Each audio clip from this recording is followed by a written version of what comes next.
Vamos colocar aí o vídeo do Chiquini com o Sestaro. Inclusive, mandei uma mensagem pro Sestaro, ele não me respondeu, mas acredito que ele deve ter bombado de mensagens, né? Não, ele é gente boa pra caramba. Mas eu mandei mensagem pra ele falando, pô, cara, você tá passando uma baita de uma injustiça. Sim. Porque você gostaria de ser chamado de petista? Nossa, você gostaria de ser chamado de apoiador do Lula? Meu Deus do céu, velho. Não, aí tinha que dar cadeia. Chamar de petista, aí tem que dar. Aí nós vamos protocolar esse projeto de lei. Chamar de petista, crime inafiançável. Você pode xingar de tudo, menos de petista. Você já viu aqueles vídeos das putas? Já viu? Tem umas minas, essas que ficam fazendo conteúdo de meme no Instagram, que são as minas do Job, elas fazem isso pra viralizar, né? Ai, fala uma besteira pra mim. Aí o cara começa a chamar vadia, vagabunda, piranha, não sei o que, petista. Ah, não, petista não. É desse jeito. Tem limite, lógico. Ofensa tem limite. Vamos lá. Dá play aí. É corrupto hoje? O Lula é corrupto ou não? Tem condenação hoje? O Lula é corrupto ou não? O Lula? É. Eu posso dizer assim ele pra você. Ele é corrupto ou não? Que eu vou te dizer. Ele é corrupto? Não posso dizer isso. Se ele fala isso, ele vai preso. Aí o Chiquini fez de propósito. Aliás, olhem o resultado dos processos que o Chiquini defende. Os clientes deles estão soltos ou os clientes estão presos e ele fez o corte e farmou a aura? Decida, foi isso que ele fez com o Sestaro. Uma baita sacanagem. Uma baita sacanagem, mas enfim, a gente vive num país em que o pessoal gosta de sem vergonhice, né? Talvez ele tenha decidido jogar na sem vergonhice. E o Sestaro, ele tem eu já fui várias vezes lá tal, ele tem uma característica que eu acho bacana, tem gente que não gosta, fala, porque ele briga com o entrevistado, mas ele tem uma característica que eu acho muito legal de sempre contrapor. Isso. Então se você é de direita, ele vai fazer um papel como se ele fosse de esquerda. Se você é de esquerda, e eu acho isso legal, eu acho isso muito legal, o trabalho que ele faz. É um cara bem bacana, você vai lá, tem as tretas lá, mas ele te respeita pra caramba quando você tá ali. Eu gosto muito do Sestaro. E aí você pega homem íntegro, é um homem de Deus. Não, e não tem eu acho que tem isso que o outro não gostou também. O outro não faz live com aquele mundo de vagabundo. Sim. Pau. E toma pau dos vagabundos, às vezes, Toma pau dos vagabundos e fica lá. Eu acho que quando a pessoa se mistura, ela acaba não conseguindo mais andar com quem é de Deus. Ela começa a se repelir. Que isso, velho? É verdade. Não, e assim, 17 anos que ele foi missionário, o Sestaro, né? O cara, ele na foi 17 Rússia, anos. Aí vocês procurem as reportagens. O Sestaro, na época em que houve a maior repressão do Putin aos cristãos na Rússia, o Sestaro era líder da Bola de Neve. Ele foi ouvido e não podia mostrar as mensagens aqui. Tem jornal, vai atrás, não sou eu que tô falando. Tem os jornais brasileiros registrando que ele continuava conseguindo fazer reuniões. Vendo como é que libertava as pessoas que foram presas. É uma pessoa que tem uma história. Não, e assim, parece que o Chiquini leu o manual da esquerda, né? Porque é a mesma coisa, do jeito que a esquerda chega e fala, você é agente da CIA, não sei o quê. Agora não, você é agente russo, infiltrado. Não é um crime isso? É uma coisa muito grave. Porque é uma difamação, né? Tô perguntando, não tô acusando ninguém de nada. É muito grave, mas assim, a forma desleal como isso é feito, porque é o seguinte, ele podia brigar com o Sestaro por qualquer coisa. Como qualquer pessoa que não gosta de você pode falar. Não, mas por algo que você fez. Não inventar uma coisa do nada mas uma coisa e sair de lá com o corte feito e distribuído em grupo. Que é isso, gente? Mas vamos lá. Uma coisa que o público mesmo constatou é que ele bate muito no Flávio. E o Flávio também não tem nenhuma condenação. Não, mas ele bate muito em todo mundo. Ele bate no Flávio, ele bate no Renan Santos, ele bate no Lula, ele bate em todo mundo. Não, sim. Né? Beleza. Eu entendo. Eu sei como funciona o podcast dele. Já entendi. Ele já criticou pra caramba, por exemplo, o Renan Santos. Santos. Mas eu tô falando assim, o Flávio também... Então a gente não pode chamar o Flávio de corrupto. Então não dá pra chamar ele de rachadinha, mas concorda? ele não chama se você chamar realmente, como não tem condenação, você realmente pode ser processado. Mas ele bate no Flávio por questões políticas, como ele bate no Lula. Eu não tô nem falando dele mais, eu tô falando de todo mundo que chama o Flávio de rachadinha. Pode ser processado. Não vai ganhar porque é de direita. É isso que eu tô falando. Entendeu? Dois pesos, duas medidas, não adianta. Nossa justiça é assim. Sim, virou isso. E foram avisados os bolsonaristas quando começaram a fazer farofa com esse mundo de processo. O que acontecia? Processo de opinião, para você mover, você tinha que contratar um advogado para mover o processo e tudo. Eles começaram a juntar todo mundo que tinha gabinete, porque já tem um advogado dentro de gabinete, e processar meio Brasil, porque falava coisa que eles não gostavam. Aí isso virou farofa, cara. E entrou o PT e virou pior ainda. Porque na época do Bolsonaro, eles faziam isso contra todo mundo, eles não ganhavam, os petistas ganham. Então, assim, são dois pesos e duas medidas. Mas quem tá do lado, que é o desfavorecido, não pode ser arrogante e burro ao mesmo tempo. Burro não tem escolha porque a pessoa nasce burra, mas arrogância é bicho que come o dono. Então, assim, se o cara é burro, ele saiba que é burro e fica atento pra juntar mais gente, discutir melhor e tomar decisões inteligentes. Mas esse é um problema da internet, já expliquei isso, né? O burro hoje, antes, as pessoas estavam em meio à sua sociedade. Sim. No seu bairro e tal, não sei o quê. Então, o burro, ele tava conversando com todo mundo. E ele percebia que ele era burro. Aí ele ia se aconselhar com pessoas que ele Mais confia inteligentes, pra isso. tomar decisões melhores. Hoje, o cara que tem 60 de QI, ele tá na internet falando com pessoas que têm 40 de QI. E eles falam, nossa, você é muito inteligente. Entendeu? Porque quem tem 40 de QI acha de 60 inteligente. Inclusive, teve uma menina que fez um react de uma fala sua. A famosa Uma só? A famosa frase QI 83. Ah, mas tem várias. E ela fez esse react dizendo que você é um baita de um mentiroso. Em qual parte exatamente? Porque não existe ser humano com QI abaixo de 80. Meu Deus do céu. E eu que sou Muito mentiroso? menos do QI o Peraí, médio. mas vamos lá. O É QI que médio aí seria ela é bem 83. burra, porque ela não sabe nem matemática. Porque 83 não está abaixo de 80. Não. Então ela é bem burra. Se a média do QI é 83, tem muita gente abaixo de 80. Então, mas aí você reclama com o pessoal de psicologia, o pessoal que fez essa questão de QI. Aí, nossa, a pessoa não sabe nem matemática e, pelo amor de Deus. Não, é foi o o que eu seguinte, falei. quando você faz... Isso tá na Wikipedia, bota no Wikipedia. Você tem... Vamos lá. O pessoal acha que ciência tem que dar... Eu fiz um vídeo sobre isso. O quê? Hã? Eu fiz um vídeo exatamente sobre um react, inclusive de uma psicóloga, que foi falar sobre isso aí. Eu fiz um react, tem um vídeo desse lá no Instagram. O pessoal acha que ciência tem que dar resultados exatos. Quem fala isso não sabe o que é ciência. Ah, porque o teste de QI é pseudociência. É muito burro quem fala isso. É uma ciência em evolução, como tantas outras foram ciências em evolução. Você pegava os dados por Isaac Newton, quando a gente pegou para escalas muito maiores de velocidade, eles não davam resultados precisos. Então não valia nada o que Isaac Newton fez. Entendeu? Então é algo em evolução. E isso tanto tem resultado, o QI tanto tem resultado, que quando foi na guerra, se não me engano, do Vietnã, que precisava de muitos soldados, e tinha um problema lá nos Estados Unidos, pessoal, todo mundo contra a guerra e tal, não sei o quê, faltava soldados, para ter soldados eles baixaram a exigência de QI. Isso deu um problema absurdo de gente morrer por causa disso, entendeu? Então não é um resultado exato, obviamente, o QI, o teste de QI é um negócio em evolução, obviamente. As metodologias para comparativo mundial, elas são bastante questionadas, porque se você faz um teste de QI para a cultura A e faz para a cultura B, tem que ser adaptado, entendeu? Então tem várias coisas, só que as pessoas acham que isso categoriza o teste de QI como algo que não é científico, entendeu? Aí é legal, então não existe ninguém, você tá me dizendo que existe ninguém no mundo com QI abaixo de 80.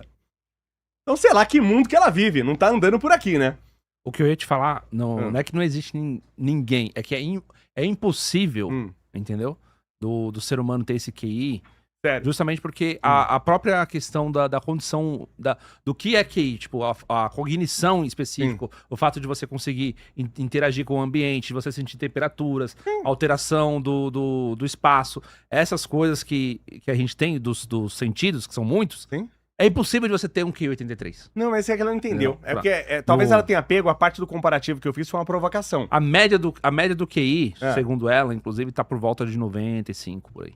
Então se a média tá 95, então aí também não tem ninguém abaixo de 80? Porque Abaixo, ela se refuta por si só, não, né? nesses abaixo de argumentos. 80 não. Meu Deus, gente. Então você tava dizendo que você pega o cara que tá na média. As pessoas mais burras, então, que existem no país, elas estão bem próximas, porque não tem ninguém abaixo de 80, então ela tem 81 Sim, e ele tá perto da média. É que tem mais pessoas, Então tá tem bom. mais pessoas E nessa. então tá Aonde ótimo. você tem mais pessoas? Na média. A pessoa se refutou, eu concordo. Tem Mas mais você pessoas tem na uma média. gaussiana, Você tem- que você- vai da média até lá embaixo. Então, aí você tem uma parte bem pequena que tá abaixo disso Sim. e uma parte muito pequena também que tá acima disso. Sim, mas as pessoas que estão bem abaixo disso, ela é gaussiana, gente, pelo amor de Deus. Né? É uma curva gaussiana. Então você tem, lógico que a média é o que você tem, o valor que mais repete, né? Tá lá, você tem mais, só que aí você vai distribuindo. O cara que tem o QI 100, então o cara que tem QI 150 também não existe porque é pouco. Que é pouco provável. Não, Não, mas existe isso, ninguém QI 150. isso dá pra chegar. Então não é mais uma gaussiana, a distribuição de QI não é mais uma gaussiana. Pro lado de aumentar tem... Nossa, é que eu não vi esse QI, mas só pelo que você me falou, é uma das pessoas mais burras deste planeta. Não, ela tem um QI ela menor disse que que 80. esse estudo foi divulgado por um cara com histórico nazista. Isso, e tem que isso ele aí mesmo. E que ele fazia isso Tanto justamente que é questionável. pra subjugar, entendeu? Sim. Existe Existe os isso outros mesmo. países, as outras etnias Então me e tudo dá mais. um outro resultado. Então tá bom. Qual é o estudo? Mas vamos voltar pro assunto. Mas bem estúpida essa mulher. Mas vamos voltar pro assunto. Então a gente não pode chamar o Lula de corrupto. Pode. Se tiver advogado, você pode. Não, mas aí eu não posso falar. O que eu posso falar? Posso falar, ele foi condenado por, sei lá, ocupação de patrimônio, Isso é fato. Não triplex. Não, ele foi condenado em 3 instâncias. Só que depois anularam. 3 instâncias, ele foi 9 juízes, condenado. não sei o que Isso lá. é fato. Você tem que Eu também contar a não história é inteira Marvel, e dizer né? Não que ele posso- foi é. descondenado. E ele também não foi descondenado. Foi anulado o processo. Foi anulado o processo. Nem descondenado ele Na foi. verdade é o seguinte, podem até implicar com você por falar que foi condenado, porque o processo foi anulado. Então, tecnicamente, o processo não existiu. Gente, assim, eu tenho 30 anos de profissão, eu sei do que eu tô falando que não é mais possível. Então, aqui, do ponto de vista. Entendo o que você falou, perfeito. Do ponto de Porque vista, o mas do ponto de vista é o seguinte- físico, não faz sentido. Não, mas se implicarem com você, Sim, concordo. Mas nenhum Eu juiz disse que ele era inocente. Isso eu posso falar? Até, como é que você sabe o que todos os juízes do Porque do Brasil todos eles falaram? foram lá e condenaram ele. Não, todos. Então todos que participaram do julgamento. não foram todos. Teve divergência. Pequena, ele foi ampla maioria, não foi apertado.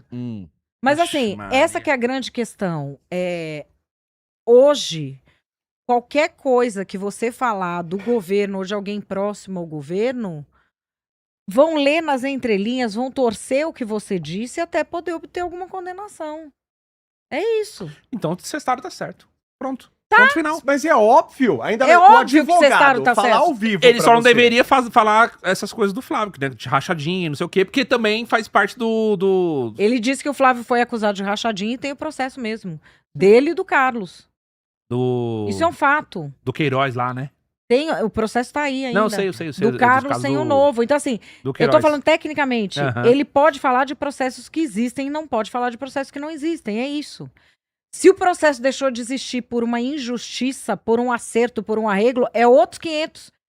Ele não tem como interferir naquilo. E assim, um advogado fazer isso com ele, fazer essa pergunta, ele sabe bem o que ele tá fazendo. Ele fez sabendo que ou o cara... É o seguinte, ou eu tenho o meu corte pra ir pra cima do cara e pra acabar com a vida do cara, ou ele vai acabar com a vida dele num tribunal. O cara fez isso, não é legal, eu não considero moralmente correto. E peço a todos que olhem os clientes desse advogado. Ele tirou o pessoal do 8 de janeiro da cadeia ou os clientes dele estão presos, mas ele tem o corte dele gritando com o Xandão? Vejam, não sou eu que vou responder. Ninguém que tirou cliente desse atual estado que nós vivemos da cadeia, você vai ver com corte gritando com o juiz. Ninguém. E tem vários advogados que tiraram, tá? É? Vários. Só que você não sabe nem o nome do cara. Pô, mas quando o cara tô perguntando, tá? Quando o cara começa a gritar com o juiz que tá julgando causa, me dá a intenção que ele já não tem intenção de tirar a pessoa, né? E a OAB tá fazendo o quê? Que vê dar showzinho com o juiz, vê o cliente continuar preso em condições absolutamente injustas e tá quieta. Então, assim, é todo um sistema falho e pessoas que falam... Porque, assim, Léo, muitas pessoas falam assim, não, porque tem muitas pessoas que prometeram lutar contra o sistema, você vai fazer isso? Eu nunca vou prometer lutar contra o sistema, porque eu não trato ninguém como idiota. Quando o que eu falo, o que o Léo fala também é o seguinte, nós vamos entrar no sistema para fazer o sistema funcionar a favor das pessoas. Isso é possível. Até porque não dá pra viver sem sistema. Algum sistema tem que existir. Sistema e você tem quer que que ele existir. seja justo, honesto, Exato. como é em outros lugares. Quando a gente vê a pessoa que vem com essa de subverter o sistema, quando você olha, tem todo um sistema que funciona. Entendeu? Tipo, quando você vai ver o resultado, os réus do 8 de janeiro estão lá. Queria fazer o quê? O Sestaro perdeu o podcast dele? É isso que queria? Ou queria só o corte para gerar essa onda de acusações infundadas, horrorosas, assassinato de reputação? Esse mesmo grupo tá fazendo isso comigo há 7 anos. Porque o Monark falou uma coisa mas- errada, perdeu o podcast, É. monetização, por uma coisa errada que ele falou. Mas vamos lá. A gente sabe que o Sestaro não é petista. Óbvio que não. Óbvio que não. A gente sabe que ele não é. O que a gente sabe sobre ele é que é exatamente isso. Pô, o cara foi missionário, o cara é pai, o cara, ele é um comunicador, né? Ele tá fazendo o trabalho dele, ele tá batendo papo com as pessoas, tá conversando com as pessoas. E, acima de tudo, né? Por ele estar na internet e ele é um cara comum, ele tem, obviamente, menos meios de se defender. Exatamente. Do que um cara que, além de tudo, além de ser advogado, ainda é candidato e provavelmente vai ser eleito, porque eu acho que ele vai ser eleito lá pelo estado de Curitiba. Inclusive ele e o Deltan, né? Deltan tá pra senador e ele tá pra deputado. Então não concordo com isso, entendeu? Só que a internet não entende assim, entendeu? A internet pega... Você acha que o Lula é presidente por quê? Porque a internet gosta de gente que age assim, em vez de cortar a asa. O que deviam ter feito é colocado ele no lugar. Isso aqui que você fez não é certo, não gostamos. Você não é o defensor da liberdade, então defenda a liberdade, vai lá e pede desculpa pro cara. Se as pessoas no Brasil tivessem a decência de fazer isso, se os fãs desse advogado tivessem a decência de falar, olha, eu gosto de você, mas isso que você fez com o Sestaro não é legal. Tudo bem. Se os fãs dele fizessem isso, Uhum. ele não faria mais isso. Ele tem todo o incentivo social para continuar fazendo coisas que ele não deveria fazer porque não são decentes. Mas, Por que o Lula é presidente? Porque as pessoas dão incentivo para quem age de uma forma que não é moral, que não é decente. É só isso. tem estudo, por exemplo, que fala sobre por que as pessoas votam, né? Por que as pessoas... Tem o Deiro fez um vídeo muito legal sobre isso, que ele fala, gente, todos os políticos, vamos supor que todos eles vieram a falecer. Vamos supor, todos os candidatos hoje a presidente, todos eles vieram a falecer. E escolheram alguém qualquer. Escolheram, sei lá, o Chaves para ser presidente do Brasil. Chaves vai ser presidente do Brasil. Ele vai ser, acabou. A gente decidiu que ele vai ser. Todos os candidatos morreram. E agora você tem que escolher um plano de governo para ser o dele, porque é ele que vai ser o presidente. Você vai escolher o de quem? O do Lula? O do Flávio Bolsonaro? Eles não têm plano de governo. Então, tem estudo que mostra o seguinte, as pessoas não votam. Por que as pessoas deveriam votar? Por quê? Olha, esse cara tem bons planos, ele tem bons projetos, né? Ele tem um plano de governo bom, os projetos dele são bons, tinha que ser de forma cognitiva. As pessoas votam de forma emocional. Sim. Então elas votam em nome que aparece mais, eles votam por memória afetiva, então o cara que ele vê no poder já tanto, que é a coisa... O cara tá no poder há 30 anos e sua vida continua uma merda, é esse cara que você não tem que votar. As pessoas fazem o contrário do básico da lógica. Então é o nome que mais aparece, é memória afetiva, por exemplo, é quem ele identifica que tá do lado ideológico dele, não necessariamente tá, mas o cara fala o que ele quer ouvir, então ele identifica como está do lado ideológico dele. Então todos os principais motivos de se votar em alguém são emocionais, nenhum é cognitivo. E isso é uma tragédia. Entendeu? Por isso que no passado tinha uma história que fala que quando... Tem a história que se fala, eu não confirmei essa história, mas que se fala que nos Estados Unidos você podia votar antigamente eram os homens bons, né? Os homens bons... O homem bom era o cara que era casado, que tinha propriedade, tinha trabalho, não sei, tinha condições pra poder votar. Não era um voto universal. E um político influente falou assim, o ideal, o certo, é que todo mundo pudesse votar. Todo mundo tivesse direito de votar. O problema disso é que as pessoas serão eleitas não por serem competentes, mas por serem carismáticas.